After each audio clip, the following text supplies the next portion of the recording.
Teka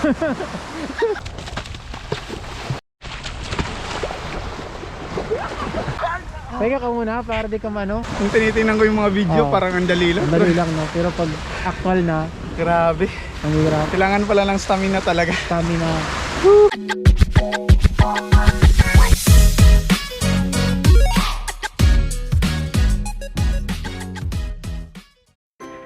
Hello guys, magandang araw sa lahat at welcome back sa aking channel. Ngayon nga ay inaantay natin ng isang kaibigan na tuturuan natin ng skimboard. Kasalukuyan na siyang nasa biyahe ngayon at dapat magkasama kaming pupunta dito. Yun nga lang na-late siya kasi na-flat daw yung gulong ng bisikleta niya. So ngayon ay araw ng linggo, medyo makulimlim yung panahon. Medyo may kasamang ulan at ambon-ambon.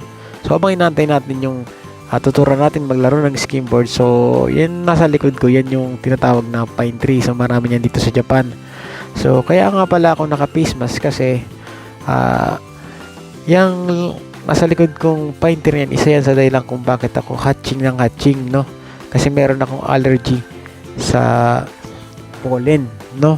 So hindi lang naman ako merong kafuncho o allergy dito sa Japan. So halos lahat naman ng mga Japanese ay meron.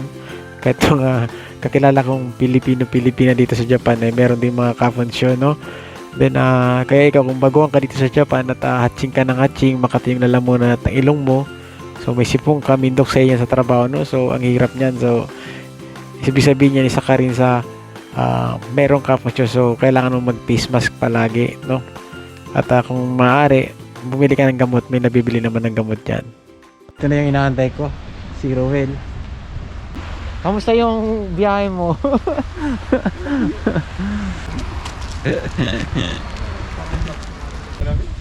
Ha? Ito na ba yung malamig? Galing ka pa kasi sa ano eh. Aba, naiinitan ka pa ng galing ka pa kasi sa ano eh, galing ka pa sa pagbibisikleta pero mamaya kasi di walang alon eh.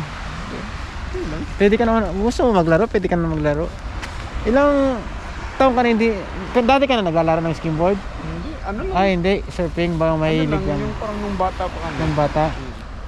Pero naglaro ka na doon, naglalaro ka ng skimboard, parang ano lang. Pero ano lang yun, yung mga kahoy Yung na. mga kahoy, ganun din kami, doon din kami nagsimula eh. Parang mga gawa-gawa lang na kahoy. So, ating pwede ka mag-practice ngayon kung gusto mo, habang walang mag-practice ka ulit ng ano. Meron ako dyan na. Ano na tayo? Ako nga pala, nagugutom na ako. Gutom na. Wala kasing signal din kanina.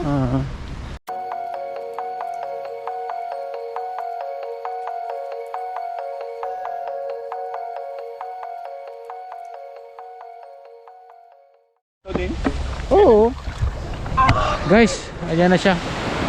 Susubok siya. Unang subok niya, bata pa raw siya nung last na naglaro. So ayun, susubok siya kung marunong pa siya. Ganun lang talaga? Ganun. Drop mo, takbo ka konti, drop mo, tapos slide ka. Parang ganun. Pwede, depende sa'yo. Pwede, mas maganda pa ganun siguro muna. Kahit pa saan naman, pwede. Ayan na guys.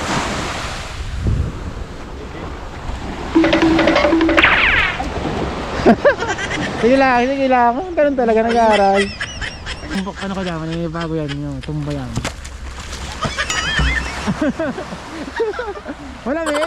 Malamig? May bato-bato dyan. Ingat kayo. May bato-bato dyan. Oh.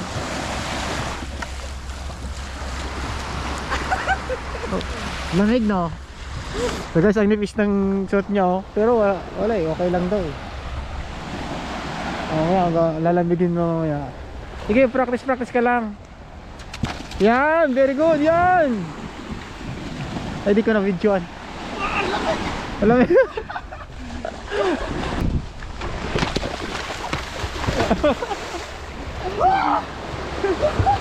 Regular ka pala, hindi ka goofy. Pag takbo mo, wag mong ipopost kasi pag finish mo mangyayari. Naiiwan ka. Di ba? Habol ka. Oo. Kaya pag hinabol mo siya, wala na yung momentum yung kasi kunti na lang. Oo.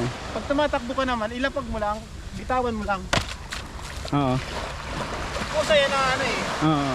Pusa siyang andar.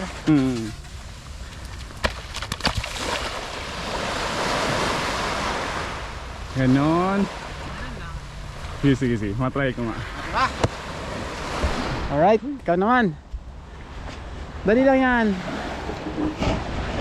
Try and try lang hanggang Muntik na mabasa guys. Basa na. Hop, sakit takbo. Woo! Turuan ng ano, kasang problema. Parang tinatamad ako mag-ano kasi walang ala. Ano malamig? Tinga saglit. Tenga muna. Tenga ko muna. Sarap lang panoorin yung mga... Tingnan ko yung mga video, Oo. parang ang dali lang. Dali lang no, pero pag actual na, Grabe. ang hirap. Kailangan pala ng stamina talaga. Stamina. Kasi hindi masyadong... Snowboard. Ano nga ba? Hindi ka na- Nag-snowboard ka, di ba? Hindi ka natatakbo eh. Ang iisipin mo na lang yung balancing. Balancing, oo. Kasi wala nang timing yun. Ito mas mahirap yung skimboard kasi may timing yan sa alon eh. Ano. Eh ngayon nga, balance pa lang yung aaralin mo eh. Medyo i-ano mo ng konti yung ano mo, katawan mo. Eh, ganun mo ng squat mo ng konti para mas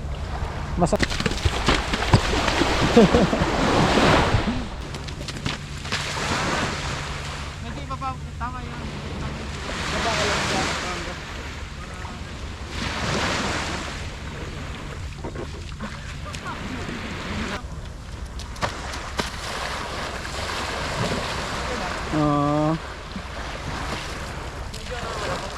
Easy lang sabi.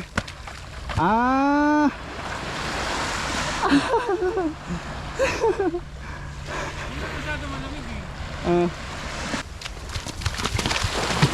Oh, di ba? Ganda na yung lapag mo eh. One step drop ka eh. Maganda ganyan pag nasanay ka niya na one step drop. Ah, mali. Mali yung pagkalapag. Mali, oh. Pag. Talon pa rin ano? Sige lang, okay lang yan. Tira lang ng tira. Yan. Sige lang. Woo!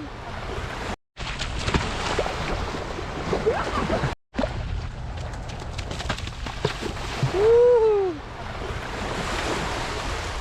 Andun pa rin yung talon ano?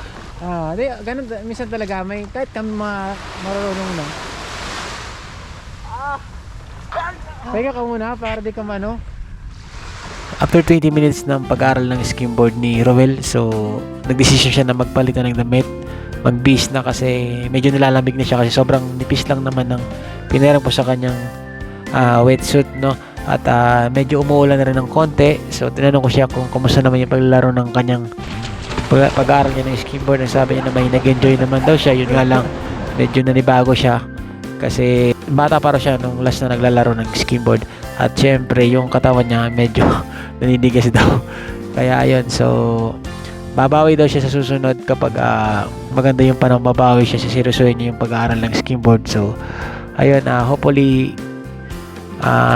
sa mga susunod natin vlog meron pa tayong mga makasama at maturuan lalo sa mga kapwa ko Pilipino dito sa Fukuoka. So gusto nyo magpaturo ng skimboarding, so magsabi lang kayo at willing akong magpaturo ng kahit walang bayad, no? So ayun, ngayon ay pauwi na kami. So ayun, maraming salamat sa panonood nyo at hopefully sana magkita-kita po tayong muli sa susunod kong vlog, no?